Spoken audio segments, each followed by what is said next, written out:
I got dogs, nuts dogs. Isabel's mom. Oh, wait a second. I think I can be heard.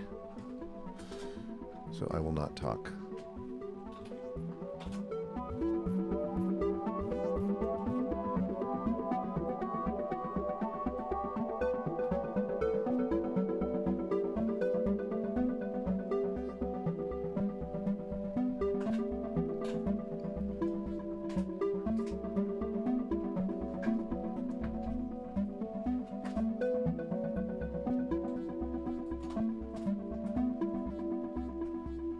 Do you see it there in the Twitch, in a browser window in Twitch?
Nick, in a second, check your Facebook.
Oh my goodness, the clock has completely run out. There you go. Wow, everybody. Hi, how you doing? Let me take care of some business here and welcome you all and say hi. One moment. I'll take this off. And maybe I'll just say hi. Pull down the synthesizer a little bit here. Hey, Lynn Lane. Hey, Brett Armstrong. Hey, Isabel Holmes. Hey, and welcome to March Wednesdays. Today's not going to be a playing day. Today we've got much more exciting stuff to talk about. Some stuff that I think everybody will be interested in who comes by, whether in person and in the present, or whether you're watching a little bit later. So I'd like to introduce you right away to my dear friend, my old friend. We've been working together for a long time. He is the original founding member cellist of 8th Blackbird. He is somebody who has found himself over the past couple of years in a spot that I inhabit as well, which is always kind of, reinventing and looking for what is next after 30 years of being in the same band. Nick is a great thinker, a recent wonderful addition to the Longy School in teaching entrepreneurship. Also has his own program called 1-to-1, which has run, I think he'll tell us more. I think it's on its 4th time, but it's a week-long program for composers and performers to work together under a very solid environment, complete with coaching and guest artists. And then they put on an incredible concert at the end of the week. So Nick has been busy. And continues to get busier with the stuff that he's up to. And we're going to talk today a little bit about, a few of the articles that have come up lately, maybe, over the past couple of days on Facebook. And more so just the kind of idea of being,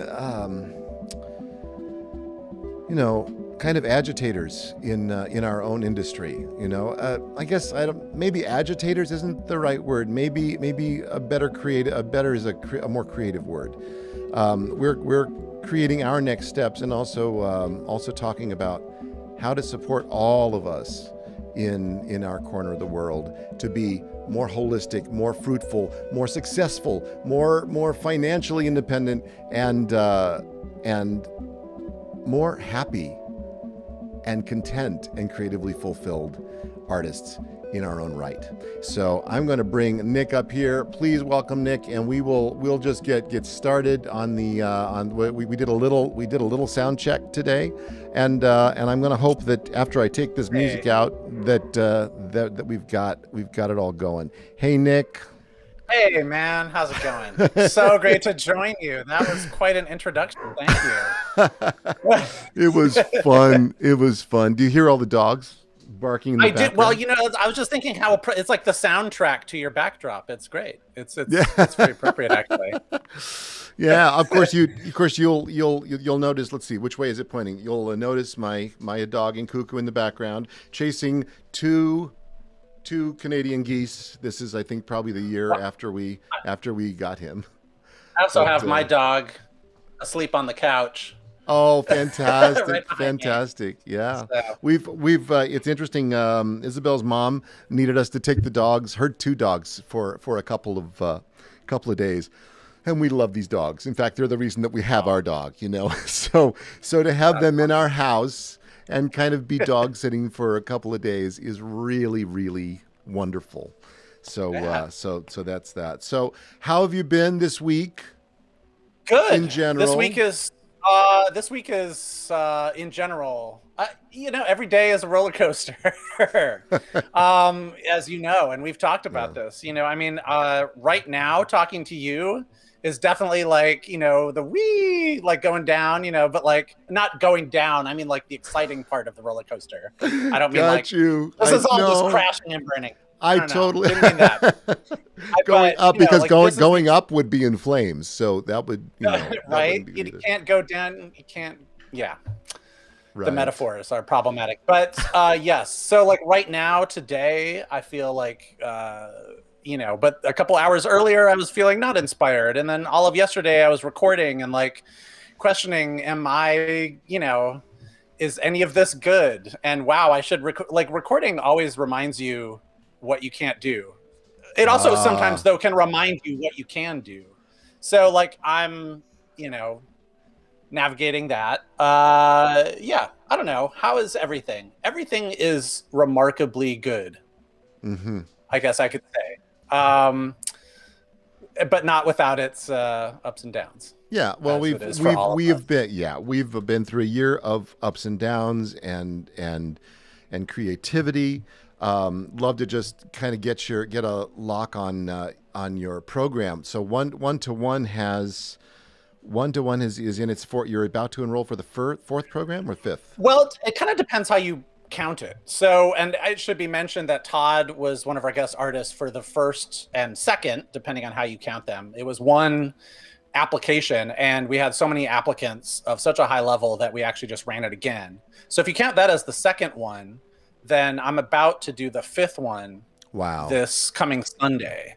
So I ran it in October, January, and then I'll be running it this March. And right now I'm kind of thinking about the summer. So yeah, it's doing more. Yeah, for sure. It's and trying to think about ways of expanding it, of making it different, both for me, both for people, that are interested in doing it. Thinking about keeping the format, but changing the content. Mm-hmm. Maybe doing something specifically for composers. I'm still thinking through all of this. So right.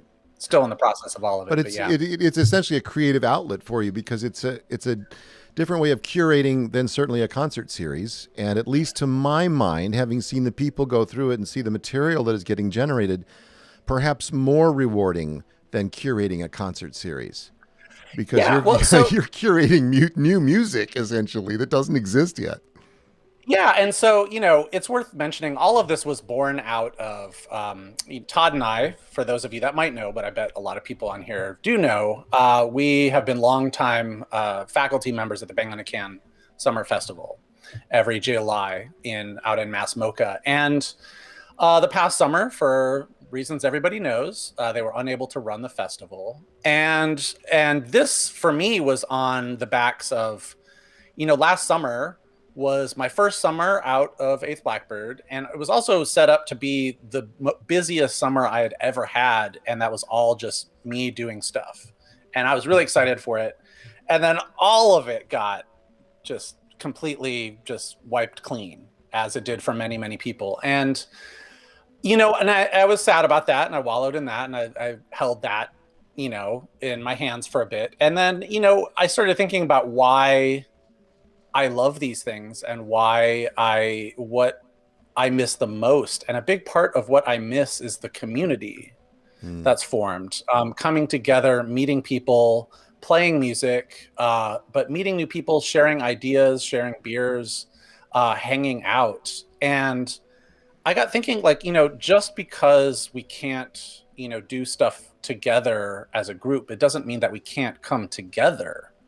We're blessed to live in this age of technology where, for as much as we all hate Zoom, I'm sure glad we're not living 100 years ago and during the Spanish flu and I'm really thankful for it because thank God at least we have that. And maybe in 100 years when the next massive pandemic, maybe we'll all be holograms, and that'll be going on. But so, I really just started thinking about what can happen. And that led me to this 1-2-1. And for me, really for me, the hook in a way of when I market this is, create new music and new community. And that's really what it is for me. And I think for a lot of people, and I think that's what a lot of people are missing right now, is that it's hard. Yeah, we're all really connected to the communities that we have very, close to us and families and close friends, but are we meeting new people maybe as much as we could and working together and sharing conversations? And so creating a space for that and also having, other guest artists in like you and sharing what they do. as well as coaching them. Like all of that, it just kind of all came together relatively quickly, actually. Like the idea of it. So, yeah. Same thing happened for us. And it came together so incredibly quickly. And we also, you know what? I have this real conflict with the word suffer, right? Because I haven't suffered one bit, and I shade my eyes when I say that because I know how many people have suffered, and so terribly through this. Everything from loss of family members to poor health care to all the suffering that went on in the middle of the year through the George Floyd murder, which we're all almost about to revisit here right now, and there's so much suffering that has gone on. I think Isabel and I quickly tried to pivot, and what was really interesting about this pivot was it wasn't a pivot for work. It wasn't a pivot for, oh my God, we've lost the income. I mean, that was certainly at play always because, Sure. everybody lost the income. But there was something that happened right alongside of that. We didn't go out and spend money. We stayed at home. That's been huge for me this year. I've really Right? realized like I'm not making as much money, but I'm saving so much money not Right. being on the Right. road. So Exactly. yeah. Exactly. So just talking about sustenance, everything kind of worked out. But what it brought into sharp focus right away, I've lived a freelance life ever since the very, very beginning of my career. Ever since I left the Rochester Philharmonic, I've lived a freelance life. And I realized that I've had my own business ever since then. However you want to kind of state it or describe it. I've had my own business, and I've hired out, as a sideman, and then I started creating my own things and material. And when it came to the fact that we had moved out of New York in 2016, for all intents and purposes, and we were up here, it really put the whole situation in stark relief. We had local food, which didn't stop. We found, I think 3 months or 4 months in, we realized that we had not been even supporting some of the local takeout stuff because we had cooked virtually every single meal in house. So that was like, wow, that was a new thing. That was I think when we started to go out again and go take takeout from all of our friends because we're like, oh my God, we're not supporting our friends enough. But what really happened? We made a summer program too. We found I found personally real solace in seeing a lot of folks doing this. You and I were not the only ones, and I began to realize that there's a whole community of coaches out there who are kind of somewhere between life coaches and music coaches. Second trumpeter of the LA Phil has a company called Honesty Pill. It started out, helping people really dig down into their auditions, but he and his wife do so much more. And I think that I saw right then, I saw in you as well. It's like we as musicians, all of us, have to take on the mantle of being more than our instrument. And not that this was a new concept. This is not a new concept for me. I've been teaching it. I've been, with teaching electronics and being an electronic musician and never having had genre be a thing for me, or maybe it is a thing. And maybe it's this beautiful sky through which I fly. So that whole thing has always been kind of part of it. But man, it was put into sharp relief. And that's one of the reasons that you and I think, spent so much time on the phone in the beginning saying, hey, what about the program you're making? What are we doing here? How are we doing it? It was really kind of a time of great resonance and creativity that Absolutely. I will not allow to stop. I mean, it's now part of life now, and it's not pandemically related whatsoever. Yeah. What do you think about that? Tell me some of your thoughts. No, because I mean, so all of this for me, is following after 24 years of being an eighth Blackbird, and so my plan coming out of that was to be more entrepreneurial anyway. And I had been working with a good friend of mine, Dana Fontenot, who we've talked about, Right. you know, kind of helping to shape that. And that's still lessons I'm taking in and even sometimes now teaching, even though it's still digesting. But so that was kind of always the plan anyway. It's just that it kind of, the catalyst of the pandemic kind of forced the hand. It's like, oh, you better get this in place right now. And actually, not even you better, but there's actually great need for it. Like there's need for this creating of community and connection around things that we do. And so, you know, and I mean, both of us in different ways in our life have taught through institutions. And that, of course, has, you know, and I still do right now, and you still do. And like that has upsides and downsides. But, you know, sometimes all that we are and have to give and have to offer, sometimes that isn't the fastest or the best way to do it. It's just to do it yourself makes a lot more sense. And you can kind of control the parameters of it and go with it on your schedule. And this is, of course, like, you know, any entrepreneur that would hear me say these things, they'd be like, yeah, of course. I mean, like, duh. Yeah. You know, like that's, but yeah, I mean, like that's, I'm just finding I like a lot of the trappings of this, and which isn't to say that it isn't a lot of work too. Oh, but, it's equal amounts of work. And in fact, it might be more work. Yeah. But it's kind of like buying a house instead of renting. That's a good analogy. You know, also when like something goes wrong, it's completely on you. But also, you know, you have this thing that you can build that, you know, develops value instead of necessarily, you know, paying that value to increase the worth of this other entity. Exactly. So yeah, that actually has a lot of resonance. Exactly. I think that's a good analogy. Yeah, somebody made a comment the other day. Let me see if I can do this without the rabbit hole. Going back to yeah, this is about the school thing, which could lead us in, you know, I mean, we could let ourselves fall into so many areas of conversation. And all of you who are listening on YouTube or Facebook in real time from 4:30 on a Wednesday afternoon, please feel free, if you have questions in the chat, please feel free to make your own comments known, your thoughts known, or ask questions if you'd like. But what I was thinking about was full disclosure. It's like I remember the first time that I went to therapy. I was like, I don't know, it's 24, 25. And therapy, at least for me, it wasn't Freudian or Jungian. It was this guy named Carl Rogers. And it was called the client-centered approach. And it was all about listening, and it was all about acceptance, full, like unconditional positive regard were the three words that I heard the most when I was working with this woman who was his second in command, his disciple. And through that evolution, I began to get the idea of having an observer for oneself as a human, an observer, because you know, like one of the things we can't do is we can't see. That's why meditation, we can't see ourselves. That's why meditation and awareness training and even partnering with another person, having great relationship, it really causes growth because you have somebody that sees you.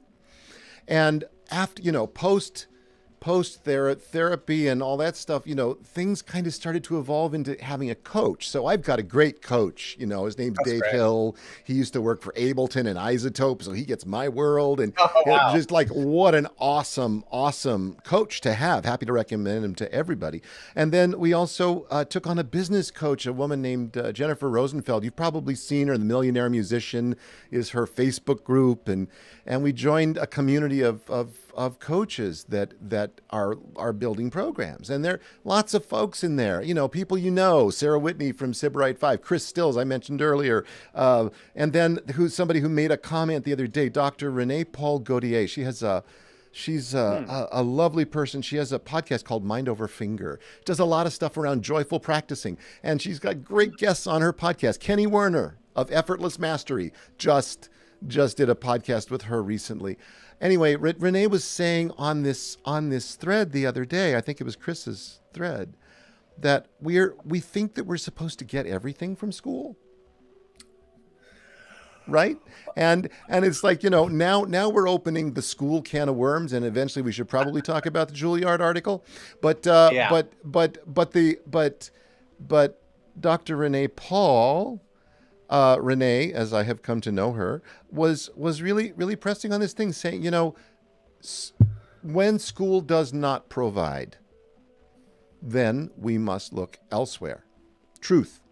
Feng Chern Wei, a jazz violinist, creative violinist, also a friend of ours, was saying this in his response to the Juilliard article. There's so many different responses to it, and I guess I should probably show everybody exactly what we're talking about here.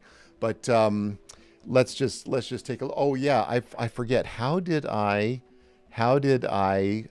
put you away for a minute so everybody could see this a little? Oh, I remember how. It was like this. Here we go. I'm just going to take you out for a minute there. Okay. Oh God, goodness, this wasn't what I was going to show either. Let me go back to what I really I'd love to know wanted about to show. theremin today, though. Oh yeah. Well, this is a completely different thing. Okay. Where Peter Theremin, who is, and I'm sorry, Peter, for violating our little privacy there, but Peter is the great grandson of Leon Theremin. Wow. Right. And so in any case, Peter, it turns out, and he made a public post about this, so it's not terribly private. Peter had one of his Facebook groups dedicated to the Thereminavox go dark on Facebook. They deleted it. And so that's what we're talking about. I'm like, why, we're trying to figure out why. For spam, why? There was no spam here. He had 1,000 members. But for everybody watching, this is the article that we're talking about. Juilliard must modernize or it will disappear, written by Emma Sutton Williams. And this is the article that we're talking about. I recommend it to you for a read. As I was saying to Nick earlier, in a way, it's kind of I don't know, as a kind of it's kind of late. All of these articles that we're seeing are kind of a little bit late to the party.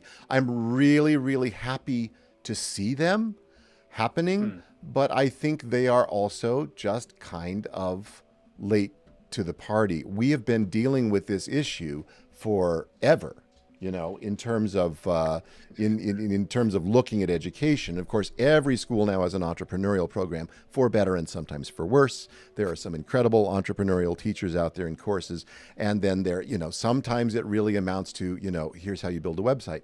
So there is much more to be discussed here. So let me throw it over to you. Yeah. Around this issue, because I know you have some thoughts. Oh my God, you threw me so many things. Let's go back to the schools, about, this I guess is addressed in the article. So, the title of the article was Juilliard must modernize or it will disappear. Yes, of course.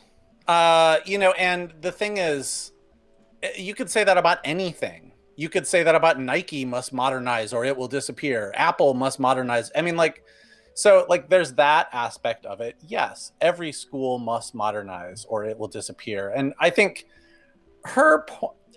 my issues, I don't have so much issues. I think the basic message of what she was trying to get across is absolutely true. And for those people to whom it was news, I'm really glad it's there, because I think it's also worth remembering that the classical music industry is the tiniest slice of the music industry, just as the new music, classical part is also a tiny slice of a tiny slice.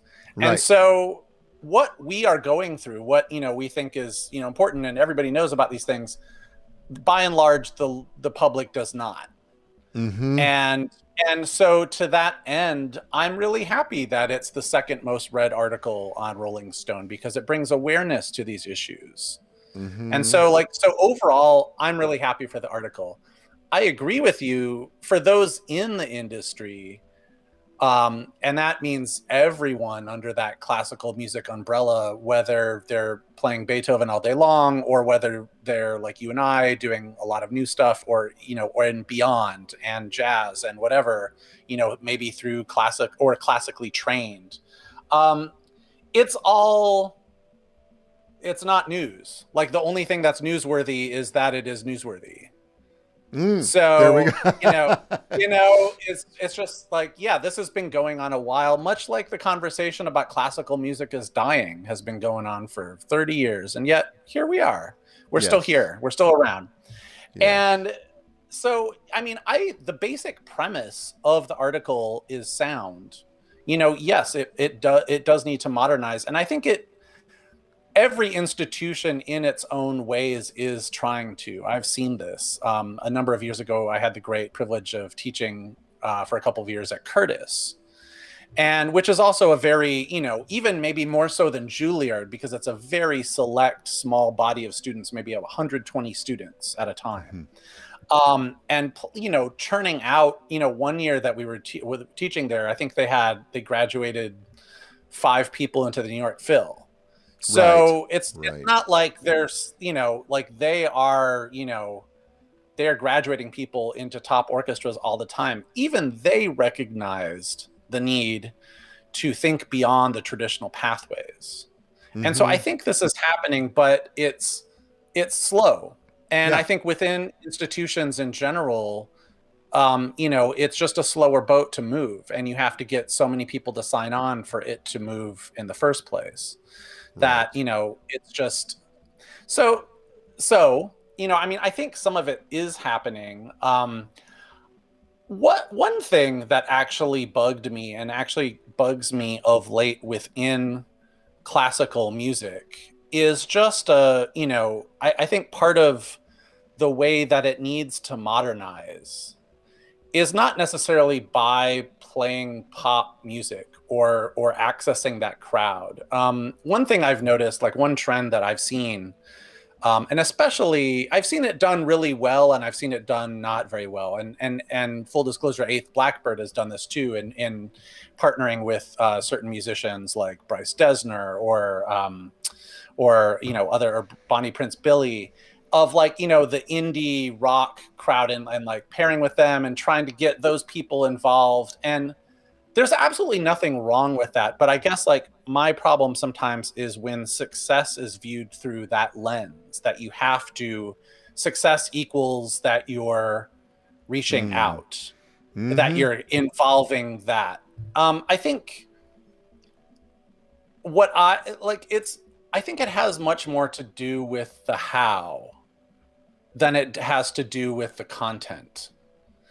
And that's not to say like I play mostly new music, and I'm a big fan of new music, and I would love to see more people play new music. And I feel like largely, to get on a soapbox for 1 second, like I find like people tend not to play it as much just because they don't know about it a lot of the time, or like how much cool stuff there is out there. I'm always a big proponent of saying, no matter where you're coming from, there's someone out there right now writing music that will interest you.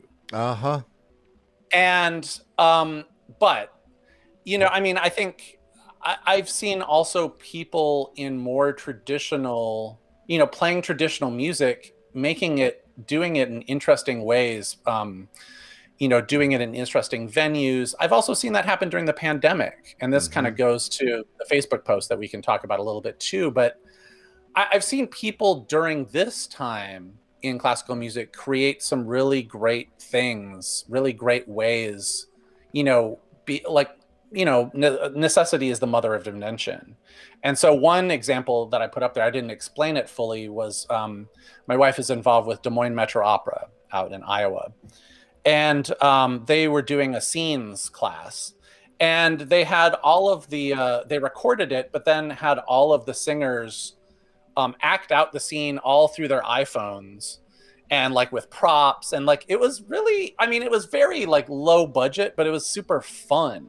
And I was like, God, if like the experience was like this more often for more people, rather than pay a lot of money, sit in the hall, be very still, right? clap where appropriate. You Mm-hmm. get a bathroom break after an hour and a half. Right. You're going to be here for 3.5 hours and then go home. It's like, so I don't know. Those Well, are some of my random thoughts. oh no, this is so awesome. And just to come right back at you, one of the things that I really began to attach to in one-to-one when I was watching the concerts that your folks would put on under your auspice at the end of the week, it was that chat engagement and the obvious support and the uplifting of each other that was happening, which left me feeling I don't necessarily want to not have this. If I sit next to somebody, I can't even lean over to say hi because, we've got enough walls up between us that even preclude a plastic shell to save us from pandemic. So this is the new experiences have really, I think, exploded our conception of how we should be as musicians and as people. I think there's a lot to it, though. Like, for instance, let's just talk about a few things. Yeah. One is that now for me, no, I don't want to go there. I want to stay here. One of the things that I've seen, especially over this past year, is the way that savvy musicians are beginning to deal with how they be in the world. They are beginning to see themselves, and this is something that I hope to facilitate, something I care about deeply. Now, I've been a non-genre, genre agnostic for 30 years. So it's like playing country, bluegrass, classical, whatever. What new music is, sadly, it has to do more with the gatekeepers of what new music is. The very small number of curators out there who get the funding, who remain funded the whole time. It's kind of like having tenure. It's like some gatekeepers do a really good job at branching out, and with all of the pain of the past year, especially the middle of the year, where we had all of that awakening to the sheer, or reawakening or stuff we should have been seeing all along, to the systemic racism present in the society. I got to say, I've seen, like my own school, Manhattan School, I've seen Manhattan School do things that are not performative, but are real regarding diversity and equity and inclusion. There are musicians stepping out. I mean, my musician friends who are Black in classical music, the opportunities are widening. I am so happy for more women and for more people of color, starting to really take the center stage in classical music. So this has happened. At the same time, all of us are thinking of, wait for this word, this is tricky. We're thinking of image, but in a different way.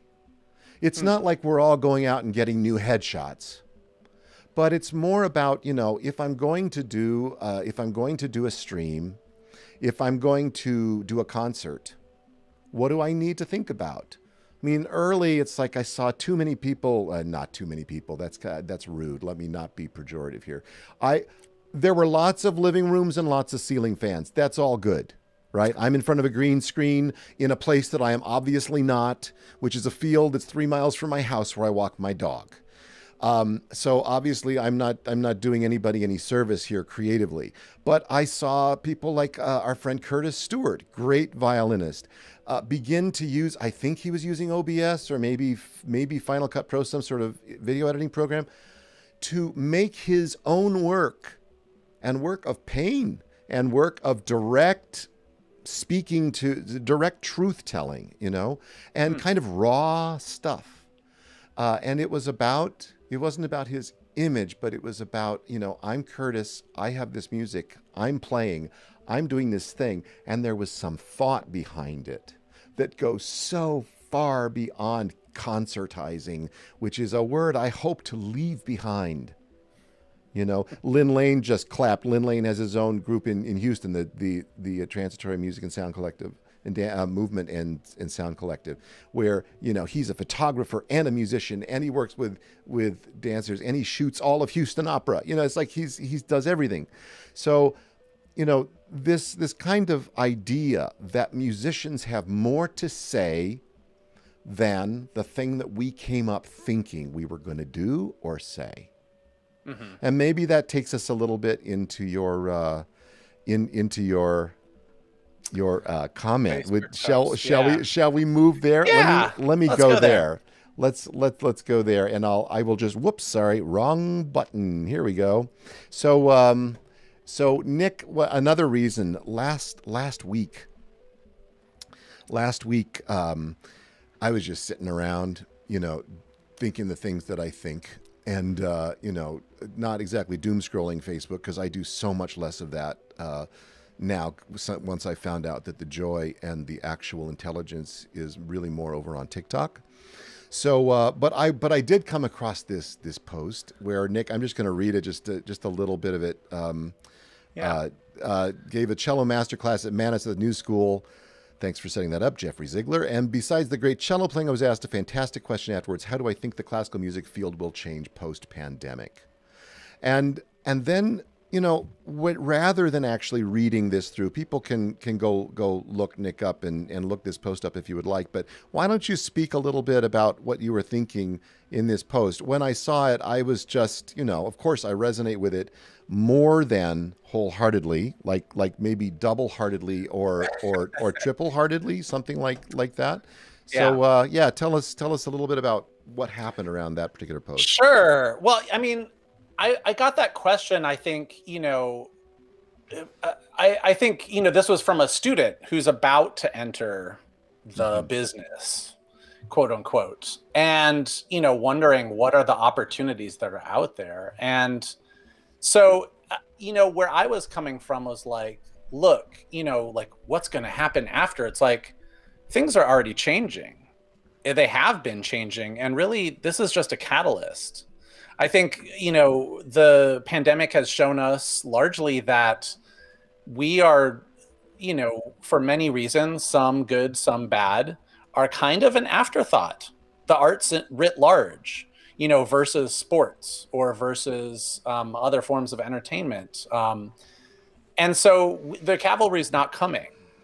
And the thing is, like, these pathways, I think, I wrote in there about the Met Opera Orchestra, who, the members have been out of work for a year, and New York Phil, and I know opera companies too, have just been, it's been really, really hard for a lot of people. But so, I started thinking about all of this, and really, my fear is actually that we're going to be so ready to get back to quote unquote business as normal once everybody's largely vaccinated, that we're not going to actually take a second and say, like, okay, what did the pandemic actually show us about how the culture at large, at least in this country, views what we do?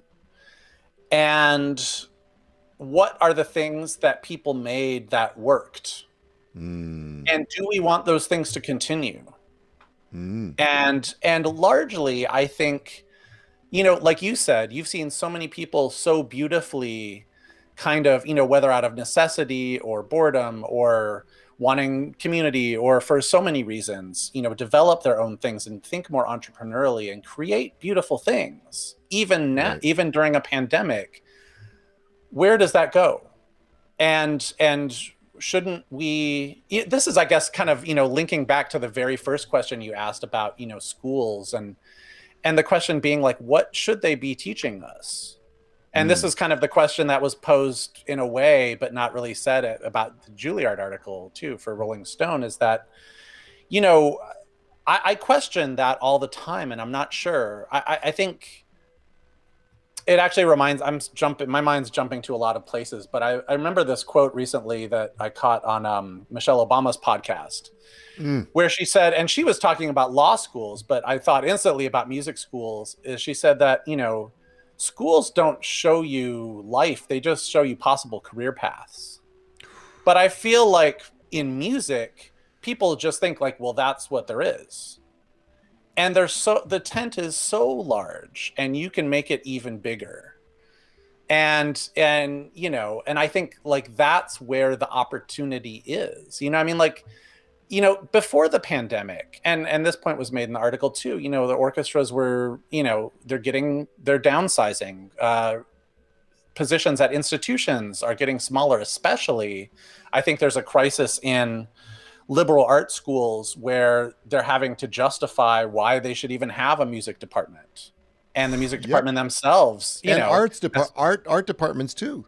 Art departments too. Music is hardly alone in this. There's a lot of other liberal arts fields that are suffering this and have been for quite a while. And I would love to hear, what does the architecture field feel right now, or what does anthropology, or what, a lot of liberal arts studies. I'm wondering how they're doing during this pandemic. But, so I wrote in there about, Ithaca too, recently, is cutting a lot of majors and completely getting rid of, I think, their graduate program for music. Yeah, the Ithaca thing is boy, more than a tragedy. I went to school with a couple of folks who teach there. Yeah.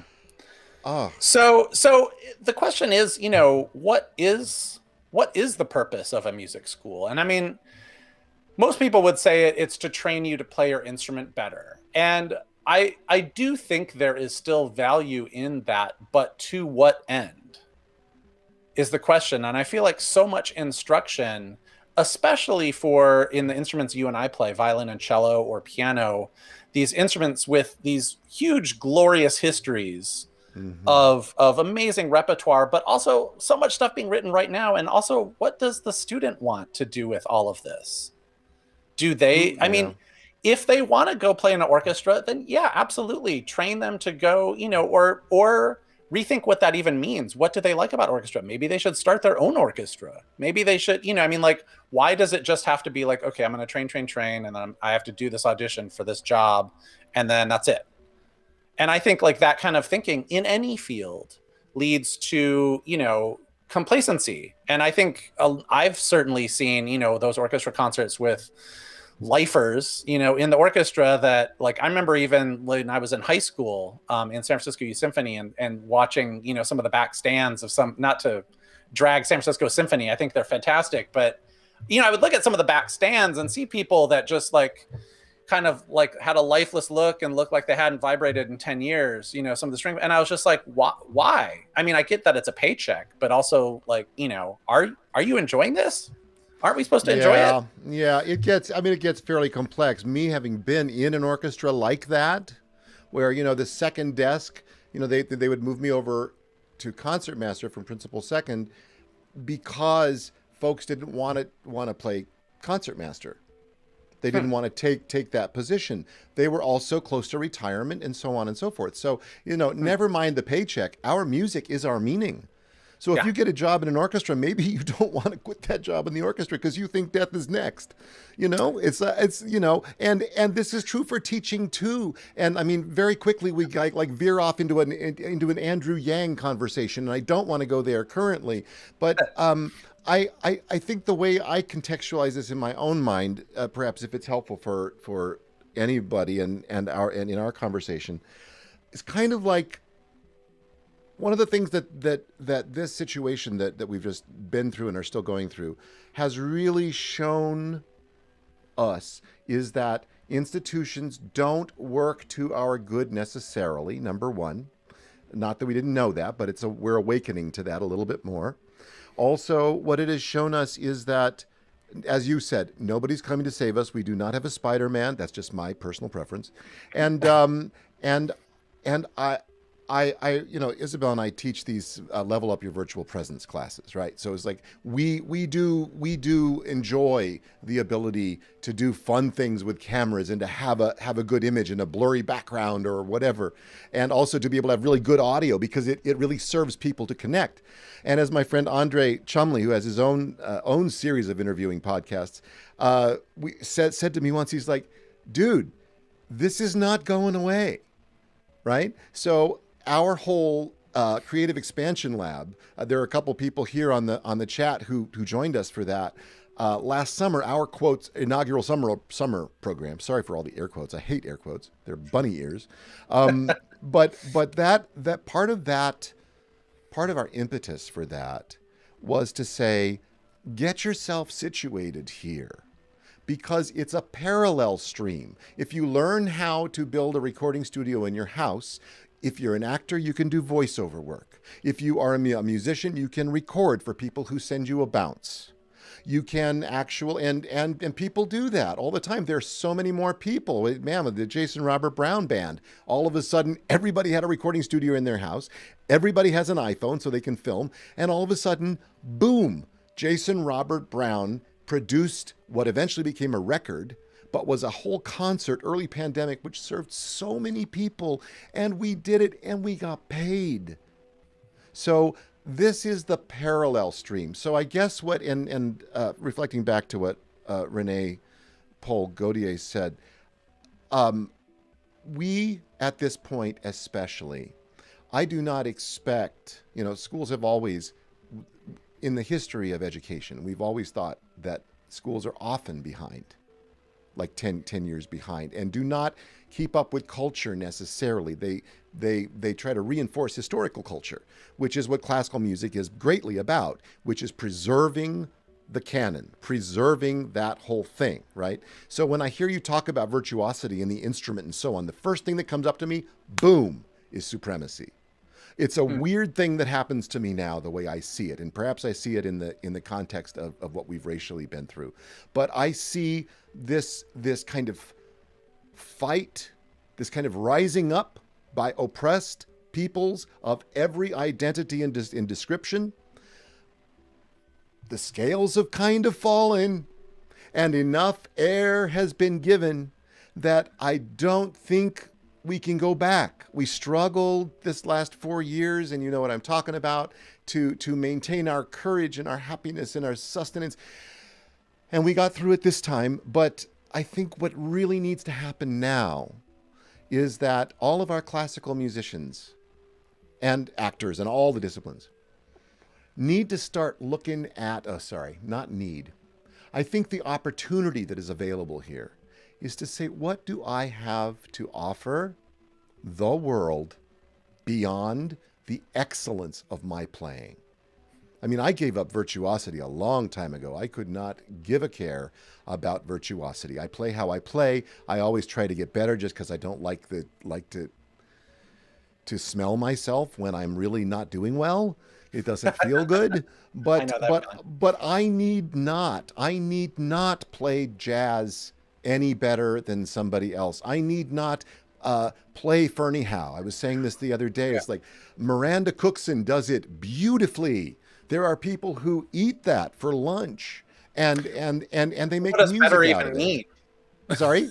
What does better even mean? Well, I mean, sorry, better than I can. It's like I couldn't muster up the desire at this point to play 4 measures of Brian Fernie Howe. I just don't care.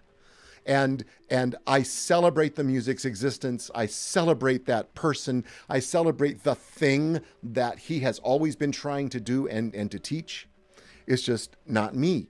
Getting there, getting to that point of feeling the equanimity between us all, and yet not needing to stand up on some pedestal in performance. Like, what does that even mean anymore to me? What has risen to the fore for me is love, leadership, and full self-expression, authenticity and passion for life and for connection. And if I can connect those dots by supporting people, if I can connect those dots for myself by actively creating interactions and collaborations that bring that to the fore. And also if I can really start to take stock of what I stand for and what I believe and what's important to me societally and communally, and then be able to find ways of engaging with that. You know, you can't just, it's no longer satisfying to be part of the LGBTQ group out of your school, right? And you're like, and you're there, and you've got community. That is really important, but it's not only that. It's reaching out. It's really reaching out beyond that, and to say, to create community around us for whatever we stand for, and to take on the activist mantle a little bit, to stand on behalf for other people, not on behalf for on behalf of other people who we can stand for and stand in front of, to really absorb and to also redirect energy toward them. So that, I think, so back to the parallel streams thing. Sorry, I feel like I got off on a rant there, but the parallel streams thing is, anybody in school has the choice for how wide they look. And I also see people coming through our program at Manhattan School every single year. They come in knowing more styles of music. Every single year, a few of them come in with some notion of electronic music and what that means. And every single year, I end up with students who completely depart from the path that they walked in with. And that happens a lot at Manhattan School. I got to say, at Manhattan School, we have the contemporary performance program, and it's usually 14 people. And I have seen time after time after time after time, performers walk out as composers, and as interpreters of composers, right? Yeah. But another thing that I kind of get sometimes some side glances about is the composer in the ivory tower. Goodbye. Yeah. One of the things that is happening is that all of these inequities, I think, are coming together. So the composer performer collaboration now means something else, right? And does that actually get reflected in the education? Maybe not. It's all fine. It's all fine. I don't really want to. One of the things I feel about the Juilliard article is, there's a certain amount I think we should push our schools to reflect the society. I think it's really important. Like I said, Manhattan kind of responded, I think, in some good ways. And I'm not associated with Juilliard, so I wouldn't know. But this article about Juilliard and saying, people don't know the popular culture. People are going to know what they know. They're going to know what their parents taught them. They're going to know what their religion taught them. They're going to know, I'm mostly concerned that what the parents do and the religions and the schools all kind of are still too infused with supremacy and the idea of being the best and letting perfect ruin the good. It's a hard line to walk. You can't, as a woodworker, if you buy if you build a structure that falls down, you kind of suck. There's no way around that. You have to learn your craft. It's very true. Yeah. But bringing but to that what up, end? Yeah, to what end? And I guess that's it. It's to what end? Yeah. And Wait, go ahead, please. The Juilliard thing, reminds me too of, it's the thinking of yourself entrepreneurially starts as early as you possibly can and includes in school. And it reminds me of Natalie Joshen, who's the former flutist of Eighth Blackbird, who's now is composing a ton. Her career has exploded. She was nominated for a Grammy last year. Yeah. So she went to Juilliard, and she was actually there for her bachelor's and master's degrees, and even did pre-college. And so when she went in, she had a very clear idea of exactly what she wanted to do. And her teacher said, "Oh, well, here's the orchestral excerpts, and here's, the things." She's like, "No, I'm not interested in an orchestral career." And they were kind of like, but what else is what? there? Huh?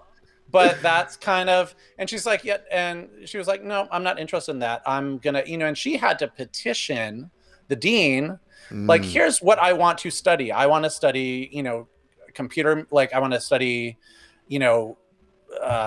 sound design and all of these things. I want to put together, collaborative concerts, and she talked them into giving her a budget to do this. Oh. So she like wrung that school out for every penny that she spent there, and this is possible. You don't just have to accept like, okay, well, these are the classes that are offered, and this is the path, and that's what I have to do if I'm studying here. No, like go in, like. And even if you're not totally sure, like, this is what I want forever and ever, amen, like, when you walk in, like, having an idea of the things you want to do and pursuing them. And that actually gets back to, this question that the student asked me. Because I wanted to leave her with some advice other than, like, it's all crumbling, it's all on fire, and it's been on fire. I just said to her, it's like, don't ask for permission. Mm-hmm. Like, if you have ideas for things, go after them and get help. And work toward making these new beautiful things, and like start as early as you can, and you will make mistakes, and that's cool, and you'll learn, and you'll build it better the next time, but don't wait. Yeah. Yep. Yep. That's part of our whole school and virtuosic training, and the supremacy thing that I've been bringing up is that failure is not an option. When we should be being taught to fail quicker and fail more often. That's a very entrepreneur business, way of thinking. They're all the books that we should be reading about how to make it and be in the world. And I got to say, I didn't actually know some of those stories about Natalie, and I'm really glad that you brought her into focus. Yeah. I mean, I'm a huge respecter, of course, and her and Allison, her partner in Flutronics as well. But she's speaking a lot of truth, and she is an example of what students can be based upon what you just the stories you just told. Absolutely. That's amazing. Oh, goodness. Yeah. So it can be done. It has been done, and it's it keeps being done, but it all you have to do it. That's pretty much my advice for students. And it's funny. Now I'm teaching this entrepreneurship class, and it's just funny. It's in a lot of ways. This is the first time I've given a lot of talks on entrepreneurship. This is the first time I've designed a class from start to finish. And I really asked myself, what do I want this class to be? And I wanted to help. So it kind of came down to three things. And so the class is kind of developed into kind of three modules. And the first one was really talking about entrepreneurial mindset. And I feel like this is one of the big things that's often overlooked, especially in music school, of thinking about the things that you do, musical and non-musical, and how, what are those things in my life that I enjoy and I love and I have things to say about or have some expertise in, and can develop that into a way of making money or offer that in a different way than people are used to, that will bring people in. So that's the first part. Yes. And then the second part was really kind of giving them more tools to kind of analyze, like kind of help create and refine their ideas. And so we've been doing that from a number of different perspectives, largely from the business world, but also design. So we've been using design thinking principles. We've been using lean canvas business model, where it's all on one page and you can see everything all at once. Mm-hmm. And then we've also just been recently just talking about just basic tools of like finance and marketing and like a lot of these things that often just don't get taught or discussed. And it's so hard to know because I have everybody in my class from people starting their bachelor's degrees to I have married people with children in my class. Right. So I have a big range. And it's hard to be everything to everybody and to have a course that speaks to, what everybody wants to do. But trying to get it was amazing, like how many questions I had about kind of basic financial things and about retirement income. And I was like, let's talk about that, because like these things are important too. And figuring out, your financial setup is actually important in what your finances actually are and how you actually spend money. And not throwing shame on that, but just kind of creating, structures around that to let you view it and look at it realistically and also plan for it realistically. So, and then the final part, which we haven't gotten to yet, is going to be taking some things, because I want students to develop both things that they can implement now and things that they can implement, bigger things, projects for the future. And then we're going to do a series of mastermind conversations where the whole class is going to give input to each other in helpful, constructive ways to help shape that. Because I really, at the end of the day, I want people to leave with materials and think, like, I don't, like, the worst thing that could happen with this class is like they have all this homework that they did and they just forget about it, or it like sits in a drawer somewhere. Of course, it's all online, so it doesn't sit in a drawer anymore. But I want them to actually use things, and I want them to develop projects and products or services that they believe in, that they want to then do things with. And then, like, this class is to kind of help shape their mindset around that, help develop those things, give them some tools to help, put that in place. That's the whole thing. So we'll see. It's a thing. That's funny. You say we'll see, and I'm over here on the other end of the data flow going, oh my god, oh my god, oh my god, oh my god, that's really great. But every single word out of your mouth that you just said, it resonates with me. Yes, absolutely. And it's kind of funny. The interesting thing to know is that there's certain people who have access to music schools, of course, and we are looking at $60,000 tuitions and $120,000 tuitions and all sorts of monstrosities, which of course leave all the musicians broke and never able to recover. I don't know how we do it. And I did it through Broadway, 20 years ago, but I got lucky to have a Broadway gig for a year to be able, and a great partner who also went off and worked, and we both paid off each other's debts. So, that was awesome, but it's hard. It's hard to do it these days. And what's really interesting is that, as I mentioned, all these coaches before that I know that are out there, like Sarah Whitney from Sibright 5, for instance, and everybody's doing a freaking coaching program. Everybody. And the thing is, though, Nick, is that they're doing exactly what you just talked about. We are doing it, Isabel and myself, in our program. Same thing. And it's like everybody has a slightly different flavor on it, a slightly different path through the information, but it is not necessarily going to, the school experience is different than the small group experience. The school group is different than the folks who are creating these programs out of thin air, or under the guidance of another coach, who's seeing some success. So it's like it sounds unbelievable, but just like Seth Godin's Alt MBA, there is a way to be really fundamentally fruitful in the world and not be tied to the way that we've always done things before and tied to our institutions. In fact, power is flowing into the hands of the individuals, out of the hands of institutions more and more. And it's kind of up to us to create those avenues. I'm thrilled that the students at Longy, this is the first time I've ever heard the outline of your class. You and I talk a lot, but we never got to the conversation of like how you were going to structure this class. And I love it. I just want to tell you, I love it. I think, and those students are lucky. Wow. Thank you.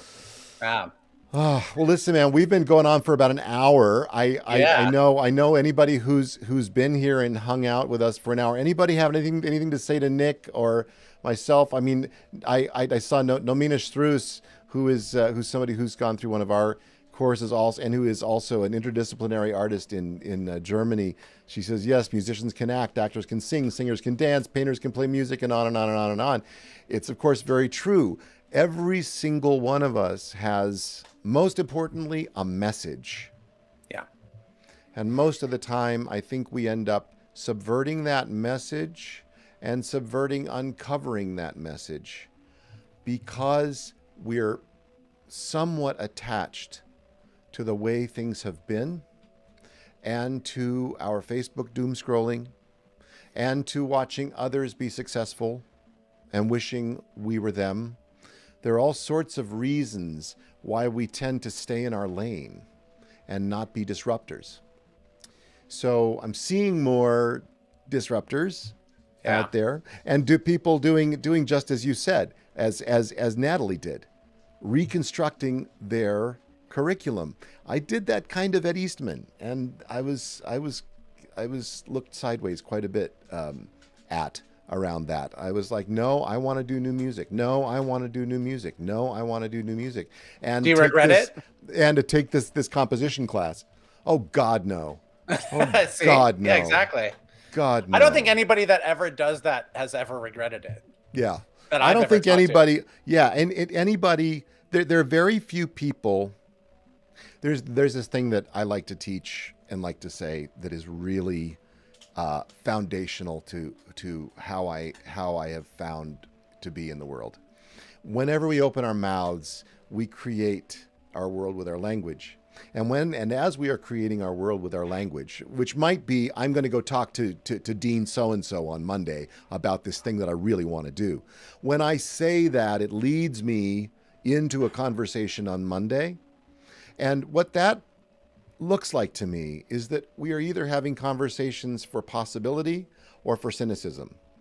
So we're either opening up or we're shutting down. The shutting down conversation would be, Dean so-and-so is not going to let me do this. There's no way this school is going to let me do this. So there's this, anytime that I think any of us put our foot forward and fail or succeed, doesn't really matter. But anytime, and this is something I have to preach to myself time and time again, anytime we walk forward, we don't regret it. We don't regret it. You get smacked in the face sometimes. Sometimes things are hard. But I don't think you ever regret giving yourself the chance of looking at something in a new way that's more full of possibility. Absolutely. 100%. Man. Mokotel Music asks, do you have any unusual entrepreneurial suggestions for this new era in music performance? Oh, wow. That's a great question. Let's go for that. You want to go first? Any new ones? I mean, like, the thing is... No. Unusual entrepreneurial suggestions is what they offer. Do you have any unusual entrepreneurial suggestions for this new era in music performance? I mean, all the advice I tend to give, I like to give knowing more about who I'm giving it to and what they want to do. Sure. So I guess, like, it's funny. One of the things, partly, I think, like, what you're doing right now, I think about, like, I wasn't that familiar, especially with Twitch, until this summer. And one of the people through 121 was using it quite a bit. And it turns out for streaming, I mean, just like the video and sound quality is just miles ahead of almost anything else.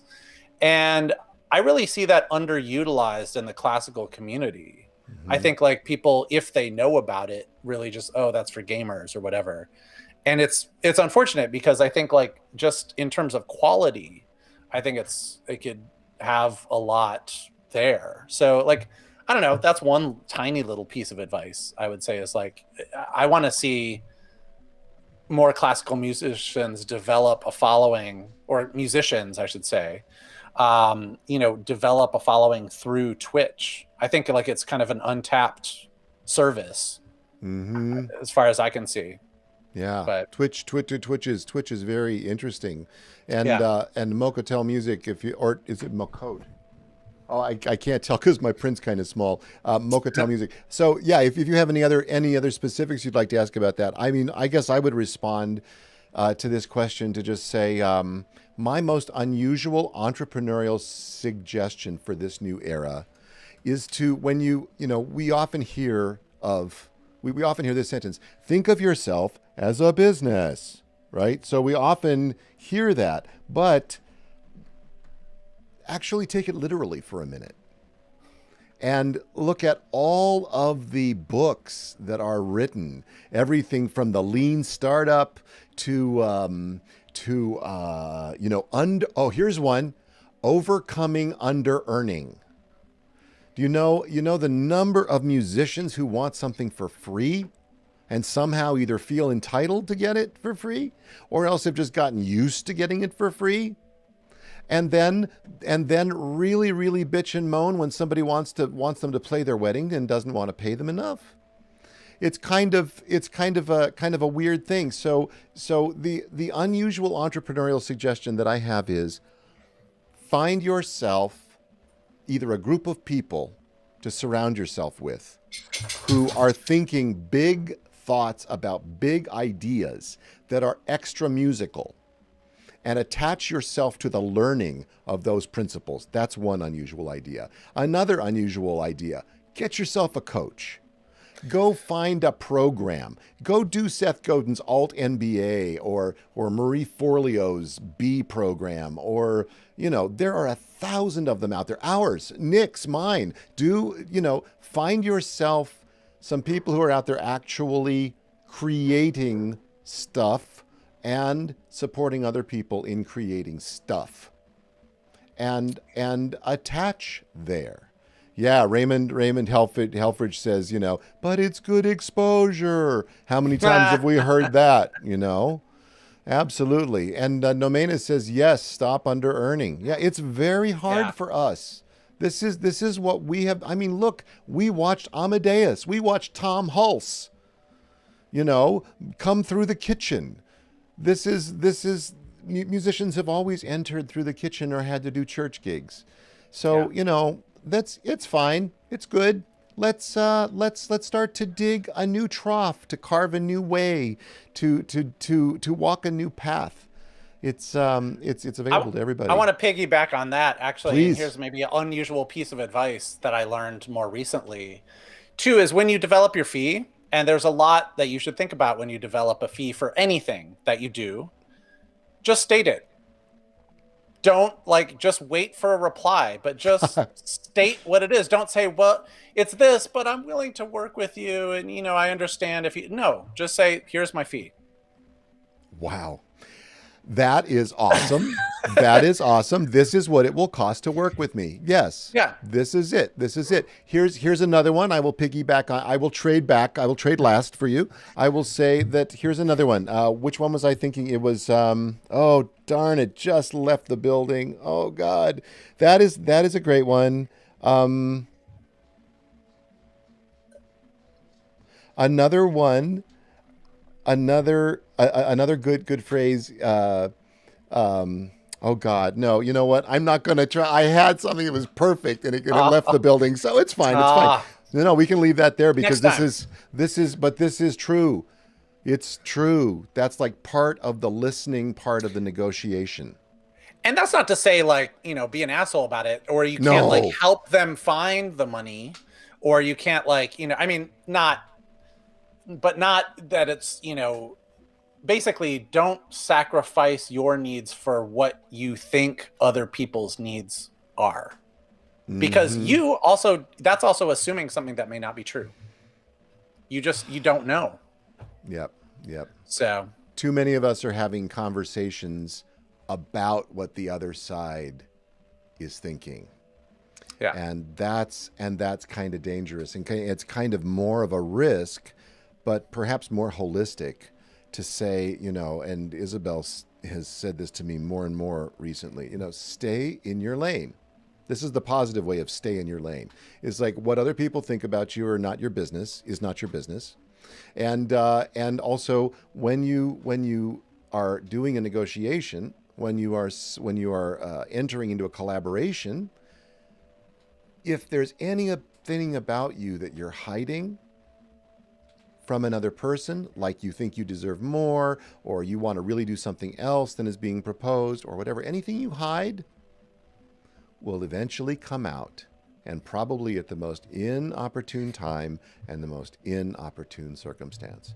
So transparency, This is like authenticity relationship and- advice too. This is good and connection. relationship Yes, advice. right. Yeah. Isn't it? It's like why is it? It's like it's all the same. It's all the like same. what are we doing? It's all the same thing.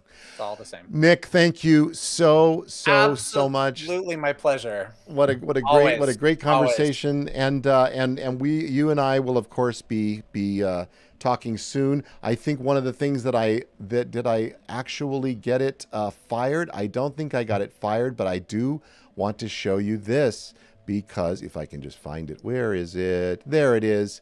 Yes. This is something that Isabel made for March Wednesdays, and now we're, these are the kind of opening credits, and they're Nice. beautiful. That is beautiful. And I completely forgot to put them up today, so I wanted to put that one up for you to see and for everybody to see. To everybody who is hanging out here, please say hi as we leave. It was great to have you. We've got how many people do we have here? We have 15 people on stream. To every single one of you who hung out and talked with us, thank you for staying. And Thank you so much. and we'll just put this ending animation up here. I'll say goodbye, Nick. To everybody Excellent. else, I'll be here next Wednesday at 4:30. And Nick, I know you and I will talk again super soon. Absolutely. Can't wait. All right. Take care, my Take friend. care, everybody. Bye. See ya.